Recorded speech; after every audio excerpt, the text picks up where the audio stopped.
Boston is a remarkably generous city. There is a very robust giving community in Boston, and we are full of humility and happiness to be joining it. In choosing our slate of nonprofits, we did extensive diligence. We looked at hundreds of nonprofits around Greater Boston.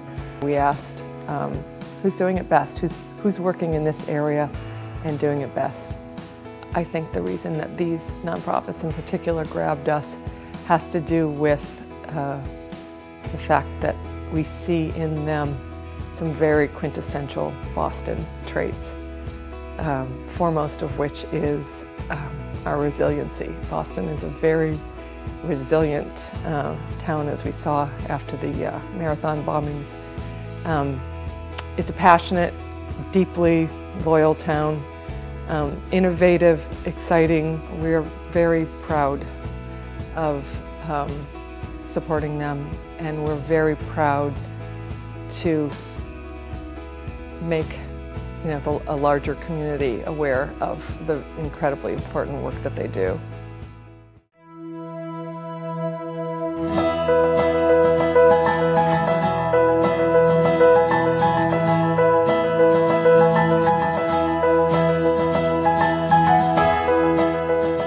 At College Bound, our mission is to provide Dorchester students with the attitude, skills, and experience to graduate from college.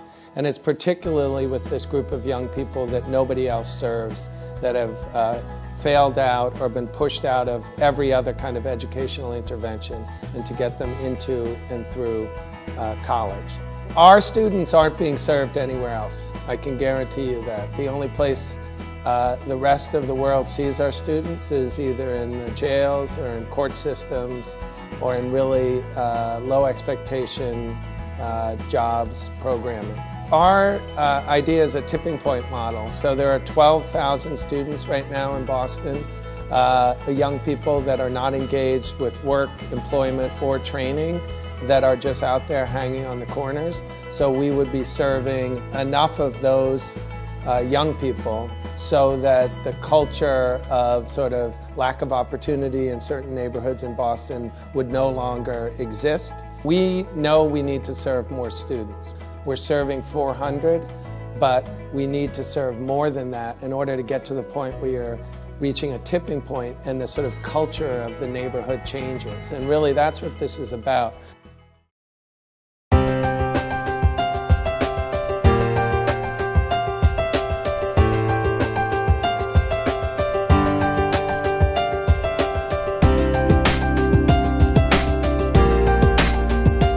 Our mission is to ignite the desire to create and the confidence to succeed in underserved youth.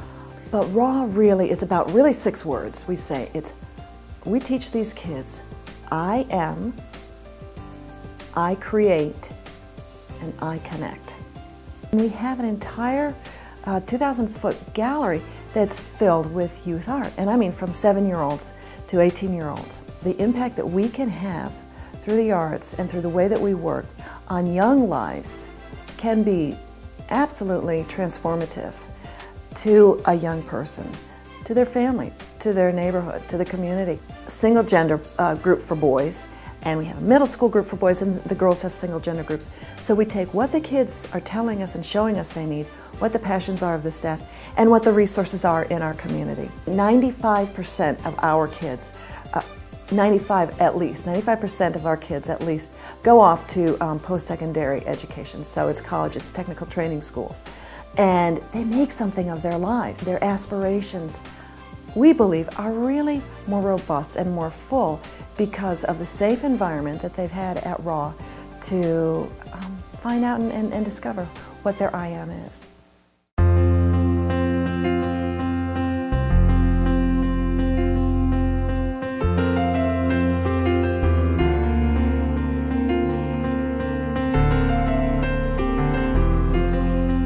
It tends to be the case that in society, the most advantaged kids have the opportunities to work with the teachers who have the greatest background. We're really looking to create the opportunity for great teachers to work with students who are behind grade level, who are disadvantaged in other ways. Our key program is our T3 program. The T3 program works to recruit high-performing teachers who have a track record of success with urban students to work in some of the lowest performing schools in Boston. The impact is tremendous. Number one, it shows as a proof point that high-performing teachers will work in low-performing schools and really can transform those schools from something that hasn't been working to something that can be tremendously successful with the same exact kids. Orchard Gardens is one of the schools that we've been working with for several years. It's a school that was one of the lowest performing schools. What happened when we came in with a new principal was the staff has been kind of retained. 90% of the staff stays every year. They have seen some of the greatest growth in all of Massachusetts. It's been largely attributable to the teachers in the school.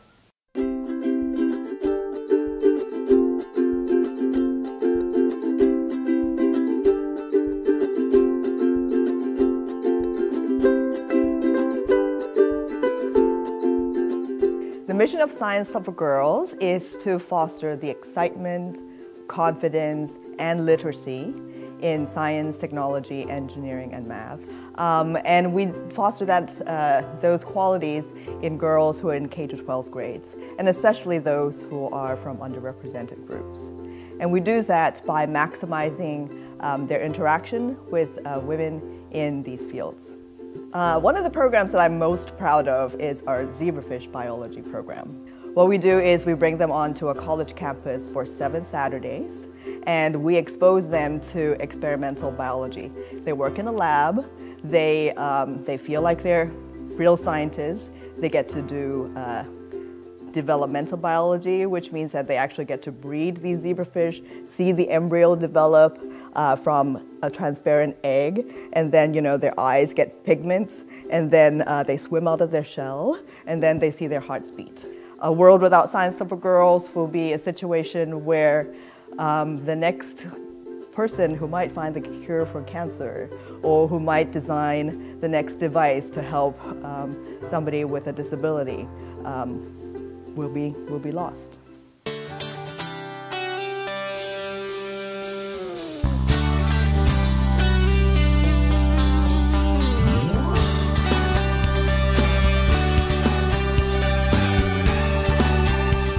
BUILD is a 4-year college success program, and we use entrepreneurship as a hook to re-engage young people who are on the track of failing and dropping out of high school.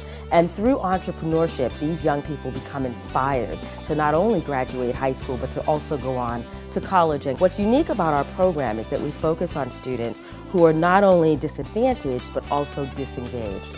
But what BUILD does is we come in and we help them to realize that they actually have these amazing talents and abilities as young entrepreneurs starting their own businesses, and very soon that excitement for their business starts to translate into excitement for school and academics. So we have 31 student businesses in BUILD, and we currently have another 18 businesses currently in development. So a lot of major, wonderful, innovative ideas that our young people are creating. One of my favorite teams is a team called Cookie Boss. And as the name would suggest, they make cookies. But what's fancy about their cookies is that they actually have found a way to put corporate logos onto those cookies. We're really trying to unlock that code and really trying to disseminate best practices about how you get teenagers to be excited and really motivated.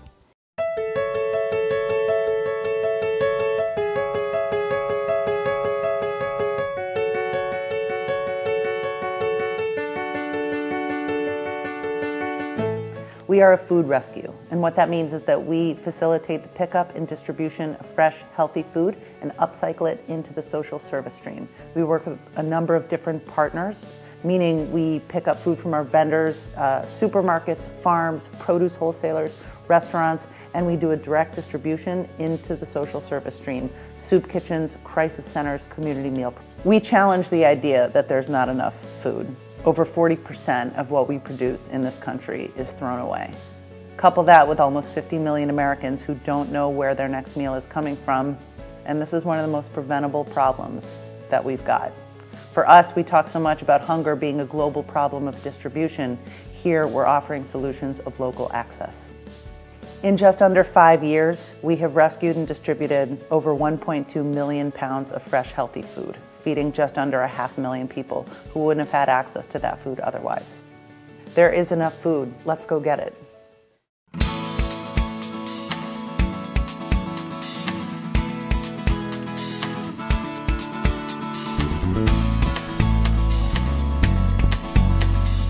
Engineering Adventures is a curriculum project that was developed by the Engineering as Elementary team at the Museum of Science in Boston as part of the National Center for Technological Literacy. So the mission of Engineering Adventures is to introduce children to engineering, and Engineering Adventures is designed for after-school and camp programs. We have the kids doing hands-on engineering challenges that are designed to be engaging and fun and get them acting as engineers. Creativity and thinking critically and being able to innovate and problem solve are some of the main skills that we see in engineers that we try and bring out in children. So you can imagine what the world would be like if we did not have these great innovative thinkers. Especially for after-school and camp programs, they very often have a small amount of money to spend on the kids in their program. In introducing kids to engineering, we're really hoping that they feel confident in their skills to be creative thinkers, and it doesn't matter if they grow up to be an engineer, they're still going to have that in them.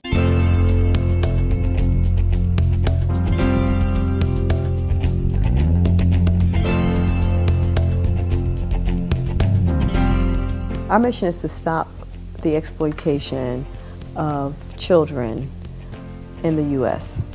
The model of when we meet the young girls, we tell them our stories, and we continue that today as our introduction, just so that they can let their guards down. You know, they immediately know, okay, we know this person's not going to judge us. We don't close their case because they left a program. We don't close their case, even if we got the girl at 12 and she's 19, we don't close cases. We follow them. We continue to stay in their lives. The girls feel so safe and they know that My Life, My Choice will meet them wherever they are, will nurture them, love them, and more importantly, also tell them the truth. The priority is to hire mentors.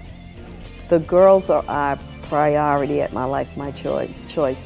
Direct care services is what we care most about, meeting this young person's needs and supporting this young woman is our #1 priority. The power of giving as part of a group is knowing that your giving inspires somebody else to give. SheGives connects committed, engaged donors with a well-vetted slate of nonprofits around the greater Boston area. Giving comes from each of our hearts, but because we give together, we inspire each other, and our giving has greater impact. I give. I give. I give. I give. I give. I give. I give. I give. I give. I give. I give. I give. I give. I give. I give. I give. I give.